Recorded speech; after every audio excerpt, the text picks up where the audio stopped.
बिस्मिल्लाहिर्रहमानिर्रहीम। अस्सलामु अलैकुम वरहमतुल्लाहि वबरकातुहू। Welcome to my channel Thal academy of education. Dear students, Allama Iqbal open university Islamabad के मैनुअल के मुताबिक बीएड के तमाम प्रोग्रामों में रिसर्च प्रोजेक्ट को मुकम्मल करना लाजमी है। उसके लिए अल्लामा इकबाल ओपन यूनिवर्सिटी ने course code 8613 and course code 64 sect report को कंप्लीट करना है। वेरी सिंपल वे में आज हम आपके साथ डिस्कस करने जा रहे हैं कि कैसे आप जो है 1 घंटे के अंदर अपने प्रोजेक्ट को फाइनल कर सकते हैं। डियर स्टूडेंट्स, चलते हैं हम अपने आज के टॉपिक की तरफ। अगर आपने अब तक मेरे चैनल को सब्सक्राइब नहीं किया तो सब्सक्राइब कीजिए, वीडियो पसंद आए तो उस पर लाइक एंड कमेंट कीजिए और अपने दोस्तों के लिए मुफीद समझें तो इसको अपने दोस्तों के साथ शेयर भी ज़रूर कीजिएगा। सबसे पहले हम चलते हैं रिसर्च मैनुअल को। जैसे ही हम ओपन करते हैं तो हमारे पास बैकग्राउंड इंफॉर्मेशन का पेज खुल जाता है, जैसा कि पेज आपको स्क्रीन पे नज़र आ रहा है। इसमें आपने जो है अपना नेम लिखना होता है, रोल नंबर है, रजिस्ट्रेशन नंबर है, सेमेस्टर लिखना है, आपने रीजन लिखना है और उसके बाद आपने थीम लिखना है। इस सेमेस्टर का थीम जो है प्रमोटिंग चिल्ड्रंस वेल बीइंग है और उसके बाद आपने जो है सब थीम को मेंशन करना है। 10 सब थीम हैं जिनमें से आप काम कर रहे हैं। अपना सब थीम मेंशन करने के बाद आपने अपना वो टॉपिक लिखना है जो आपके सुपरवाइजर के साथ डिस्कशन के बाद आपका फाइनल हुआ था। उसके बाद टॉपिक अप्रूवल फॉर्म है, इसको आपने कंप्लीट करना है और टॉपिक अप्रूवल फॉर्म जो है उस पे डियर स्टूडेंट्स आपने साइन करने हैं। चूंकि वर्चुअल क्लासरूम हो रही है, वर्चुअल क्लासेस हो रही हैं, तो उसके लिए सुपरवाइजर के सिग्नेचर अब ज़रूरी नहीं है। इसके बाद आप जाते हो डिक्लेरेशन पेज के ऊपर। इसके ऊपर सर्टेन इंफॉर्मेशन जो है वो आपको स्क्रीन पे नज़र आ रही हैं। आपने ब्लैंक्स के अंदर जो है अपने रिलेटेड इंफॉर्मेशन को राइट डाउन कर देना है और उसके बाद नीचे आप सिग्नेचर करेंगे, अपना नेम लिखेंगे और डेट मेंशन कर देंगे, जैसा कि स्टूडेंट ने डेट मेंशन की हुई है। इसके बाद जो है अप्रूवल फॉर्म है, उसमें भी उसी तरह आपने मेंशन कर देना है चीज़ों को। यहाँ सिग्नेचर ऑफ सुपरवाइजर का कॉलम है, इसको आपने छोड़ देना है, but name of the supervisor आपने मेंशन कर देना है और डेट एंड मंथ भी आपने मेंशन कर देना है और signature of the regional director इसको आपने इग्नोर कर देना है। जी, इसके बाद हम इस बैकग्राउंड पेज पे हम पहले भी एक वीडियो में आपके साथ डिटेल से बात कर चुके हैं। तो आप सबसे पहले नेम लिखते हैं जिस स्कूल में आप जो है अपना रिसर्च प्रोजेक्ट करने जा रहे हैं और उसके बाद जो है आप जो है अपना name of area of research ये एक था इसमें जिसमें आपने overall background of the participant area project school occupation profession carrying trend, इस पर से वीडियो मौजूद है, इसमें हम डिटेल से पहले बात कर चुके हैं। आप इस हवाले इस क्वेश्चन का आंसर करने के लिए आप उस वीडियो को देख सकते हैं, लिंक मौजूद होगा डिस्क्रिप्शन के अंदर। इसके बाद हम नेक्स्ट मेंशन करते हैं जी, ये हम वही है हमारा क्वेश्चन 1 में जो एक बैकग्राउंड है, इकोनॉमिक ट्रेंड क्या है, वहाँ पे लिटरेसी रेट क्या है और एकेडमिक क्वालिफिकेशन जो है वहाँ पे एकेडमिक क्वालिटी क्या है, वो सारी चीज़ें हम मेंशन करते हुए ग्रेजुअली जो है हम आगे बढ़ते हैं अपने मैनुअल की तरफ। तो उसके बाद हमारे पास क्वेश्चन 1 आ जाता है। देख लें यहाँ भी फिर वही सेम चीज़ है कि आपने पहले थीम लिखा है, उसके बाद जो है सब थीम लिखा है, फिर आपने टॉपिक लिखा है। क्वेश्चन ये था why did you select this specific सब थीम एंड टॉपिक, जहाँ आपने रैशनल बयान करनी है कि आपने इस सब थीम को क्यों चुना है और आपने इस टॉपिक को क्यों चुना है।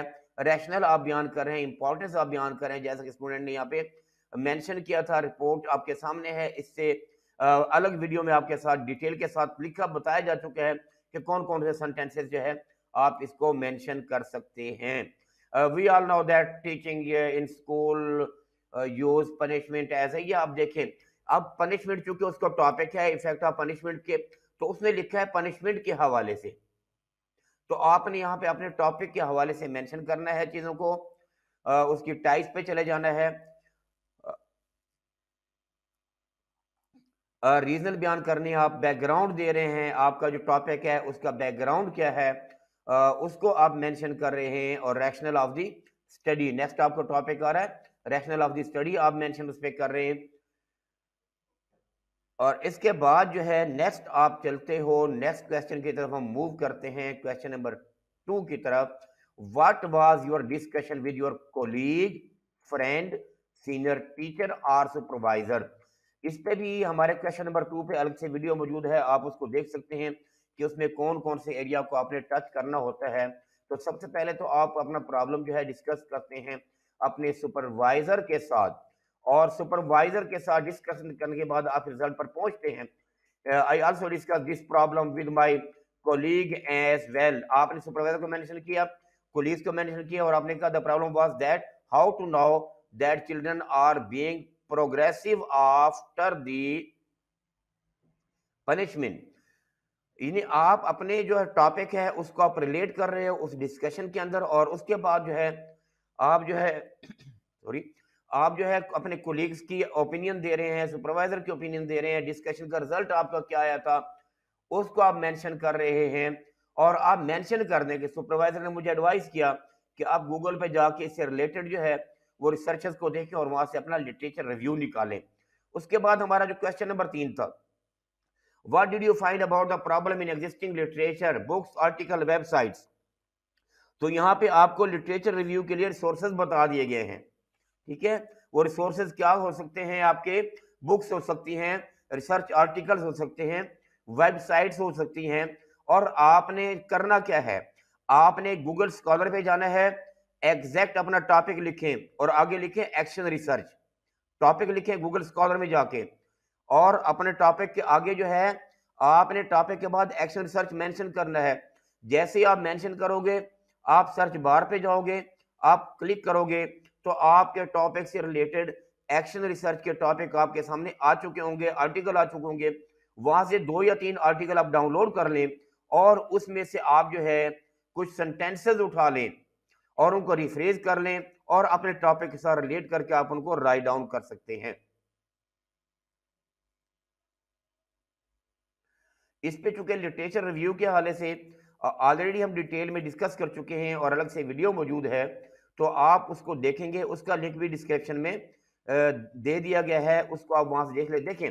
लेकिन जब आपने लिटरेचर रिव्यू लिखना है तो आपने रेफरेंस एपीए स्टाइल के मुताबिक कोट करने हैं।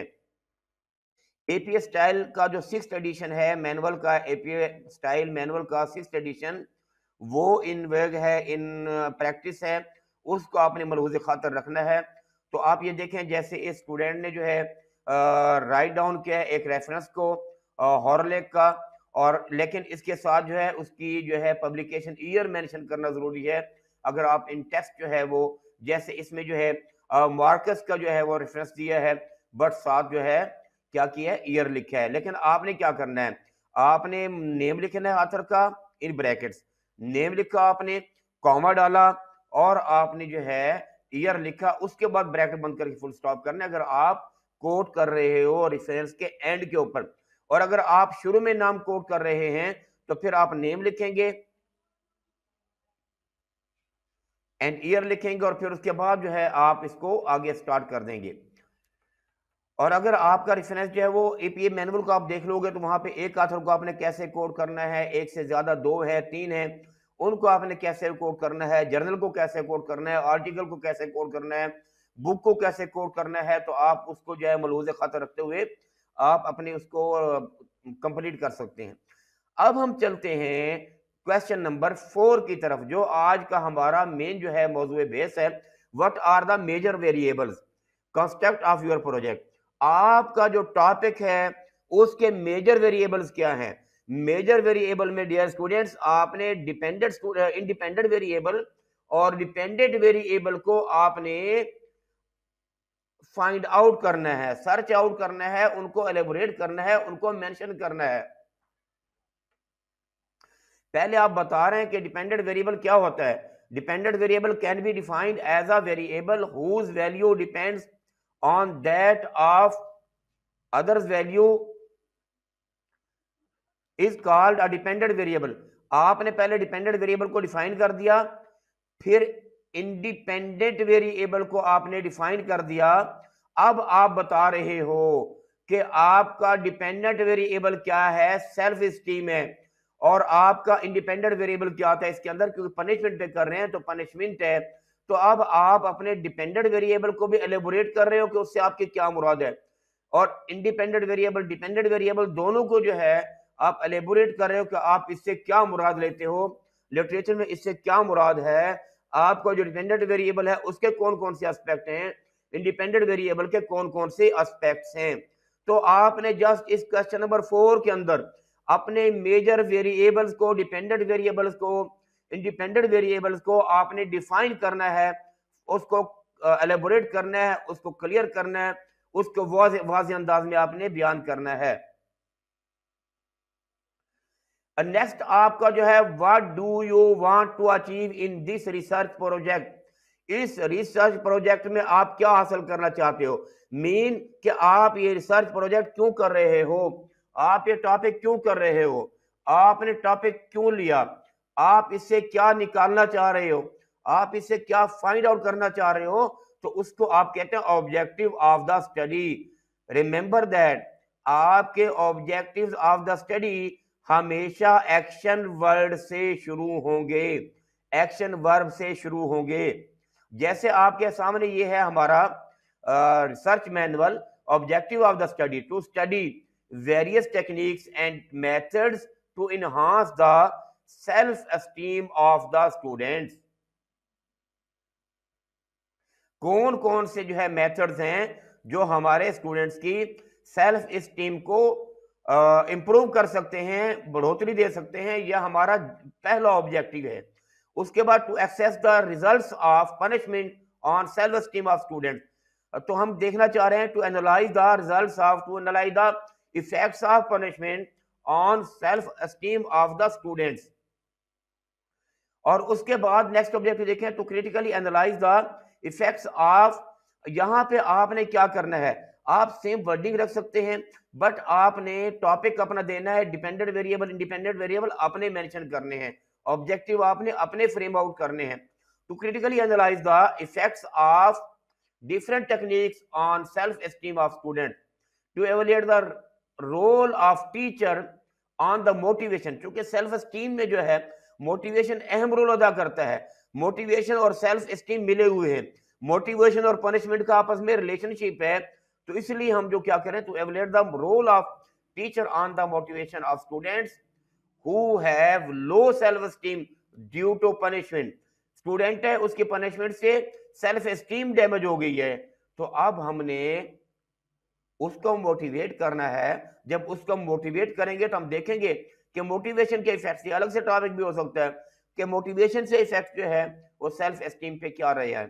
To explore different methods for increasing the self esteem and analyse which method is best, आप देखते हो मुख्तलिफ मेथड कौन कौन से हैं जो सेल्फ एस्टीम को प्रमोट करते हैं और उनमें से ज्यादा इफेक्टिव मेथड कौन कौन सा हो सकता है। आपने 3 या 4 ऑब्जेक्टिव अपने राइट डाउन करने हैं, बहुत ज्यादा आपने जो है वो आपने ऑब्जेक्टिव्स में नहीं जाना, क्योंकि आपकी एक्शन रिसर्च है, लोकल रिसर्च है। लोकल रिसर्च का स्कोप एक्शन रिसर्च का स्कोप निस्बतन लिमिटेड होता है। To evaluate progress after applying general several techniques and methods, तो आपने इतने ज्यादा ऑब्जेक्टिव नहीं लिखने, आपने 3 या 4 ऑब्जेक्टिव लिखने और उन्हीं ऑब्जेक्टिव्स के ऊपर आपने लिखना है रिसर्च क्वेश्चंस। आपके रिसर्च क्वेश्चंस क्या क्या होंगे, देखें दोबारा देखें, आप ऑब्जेक्टिव को देखें। आप पहला है to assess the result of punishment, पहला ऑब्जेक्टिव आपका था to study various techniques and methods to enhance the self esteem. What are the techniques used to enhance the self esteem of the students, research question है। What are the methods of enhancing self-esteem among the students? आपका जो research question है वो आपके topic के साथ related होना चाहिए। जो आपका ऑब्जेक्टिव है उन्हीं ऑब्जेक्टिव को आप ऑब्जेक्टिव उठाएं, उस पे 1 या 2 रिसर्च क्वेश्चन फ्रेम कर लें।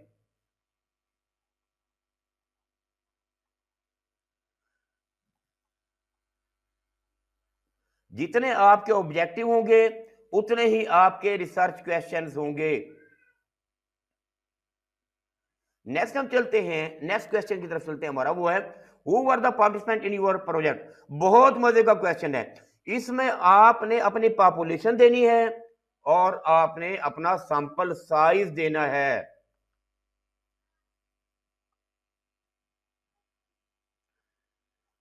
पार्टिसिपेंट आपके प्रोजेक्ट के कौन कौन से थे, उनकी स्पेसिफिकेशंस क्या थी, किस एज ग्रुप के थे, किस क्लास के थे, एरिया आपका कौन सा था। तो आपने पॉपुलेशन को वेल डिफाइन करता है। आपने एक स्कूल लिया, आपने एक्शन रिसर्च ली है, किसी एक लेट्स सी हमने ग्रेड 8 पे ली है, तो हम कहेंगे in this school which I had mentioned for my action research project, there was a population of strength of 70 students of grade 8 या 70 स्टूडेंट्स ऑफ ग्रेड 7, जो भी ग्रेड है। या अगर आपने एज ग्रुप लिया तो आप एज ग्रुप को मेंशन कर दें कि आपकी सारी की सारी क्या है, पॉपुलेशन है। अब अगर आप उस पॉपुलेशन में से चंद स्टूडेंट्स को ले रहे हैं, 10 को ले रहे हैं, 20 को ले रहे हैं, 30 को ले रहे हैं, तो आप उसको सैंपल मेंशन करेंगे। और अगर आपकी सारी की सारी पॉपुलेशन है तो आप लिखेंगे नीचे कि I adopted universal sampling technique because my population was only 70 student, so all the population members were the sample for my study.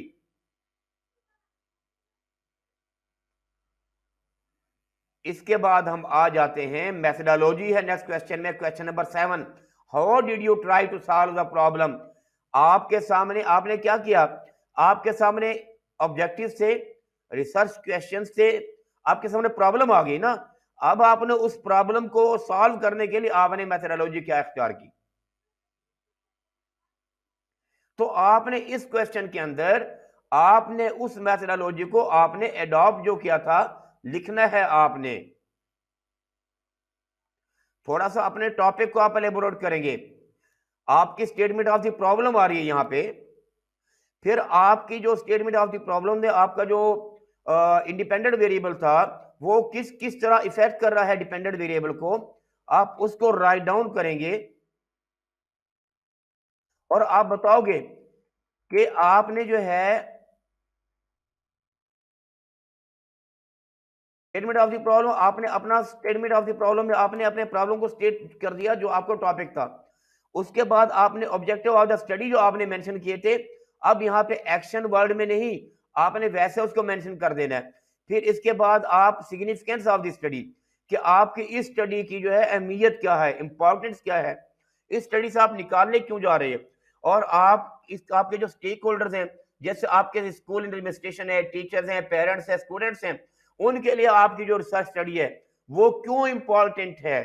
तो आप जो है सिग्निफिकेंस ऑफ द स्टडी में जो आपकी स्टडी स्टेक होल्डर्स के ऊपर इंपैक्ट डाल सकती है, इफेक्ट डाल सकती है, जितना उनके लिए मुफीद हो सकती है, आप उसको मेंशन करेंगे।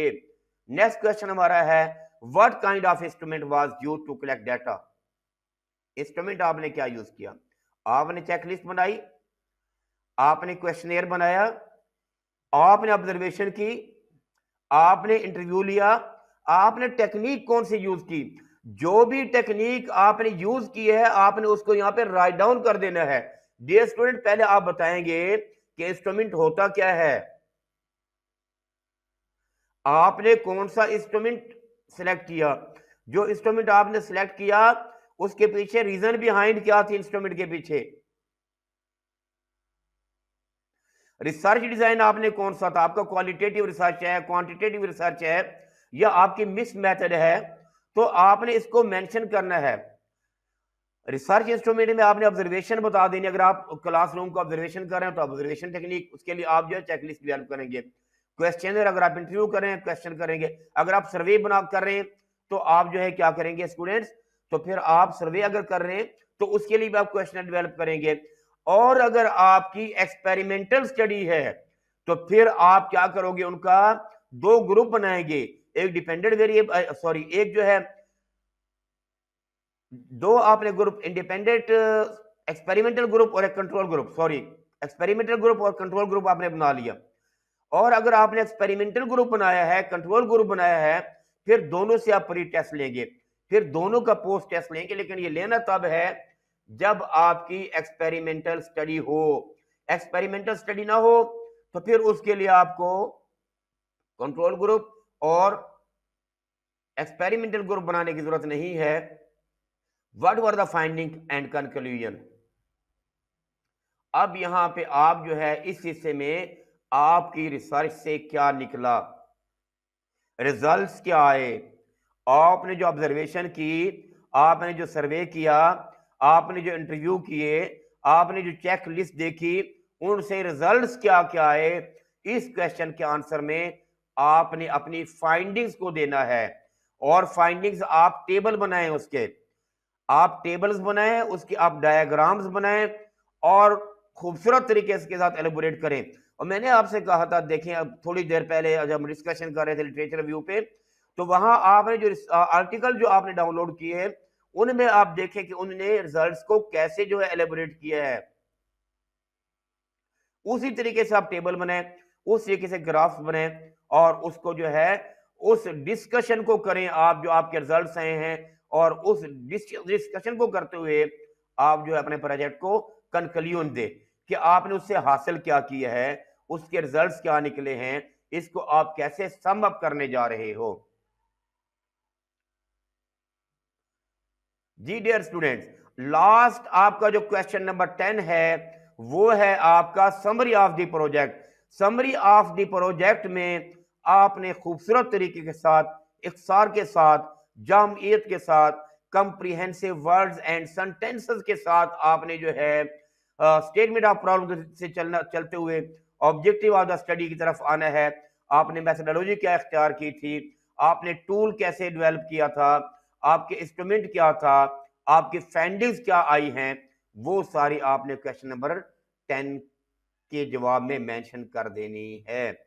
अब ये था कि एज ए रिसर्चर आपने एक्शन रिसर्च का प्रोजेक्ट कंडक्ट किया, आपने इस पे काम किया, आपने कुछ दिन गुजारे, आपने स्टडी की, आपने लिटरेचर पढ़ा, आप प्रैक्टिकली उसमें सारा इन्वॉल्व रहे। How do you feel about this practice, how do you feel about this practice, what have you learn. Self reflection करना है, आप क्या फील कर रहे हैं, आप क्या फील कर रहे हो, आपको कैसा लगा, आपने क्या फाइंड आउट किया, आप कौन कौन सी चीजों को हाईलाइट करना बेहतर समझते हैं, और आप फील क्या कर रहे हैं। जैसे स्टूडेंट ने बहुत प्यारा तरीके से शॉर्ट में लिखा है, in short due to this research I learn method to improve self esteem of पने स्टूडेंट्स। आप लिख सकते हैं कि मैंने देखा कि स्कूल के अंदर डिफरेंट टेक्निक्स यूज हो रही हैं स्टूडेंट्स के सेल्फ एस्टीम को इंप्रूव करने के लिए, और मैंने ये भी देखा कि जो स्कूल में प्रैक्टिस हो रही है सेल्फ एस्टीम को इंप्रूव करने के लिए, हम उससे ज्यादा बेहतर कुछ और भी तो कर सकते हैं, हम इसको इनोवेशन कर सकते हैं। और हमने ये लर्न किया कि चूंकि पनिशमेंट जो है स्टूडेंट्स की सेल्फ एस्टीम पे नेगेटिव इंपैक्ट डालती है, लिहाजा हमें स्टूडेंट की इस्लाह के लिए, उनकी सेल्फ एस्टीम को बचाने के लिए हमें पनिशमेंट से अवॉइड करना है, और हमने अल्टरनेटिव वेज पे जाना है करेक्टनेस के। As a teacher what has it added to your professional skill as a teacher. बतौर टीचर के, क्योंकि आप तो बतौर टीचर रिसर्च कर रहे हैं, तो आपको बतौर टीचर जो है आपकी प्रोफेशनल स्किल्स में उससे क्या इजाफा हुआ, आप अपने आप को कहां महसूस कर रहे हो। इंपॉर्टेंट की पॉइंट्स लिखें, जैसे this research give me experience to be a good organizer, it makes me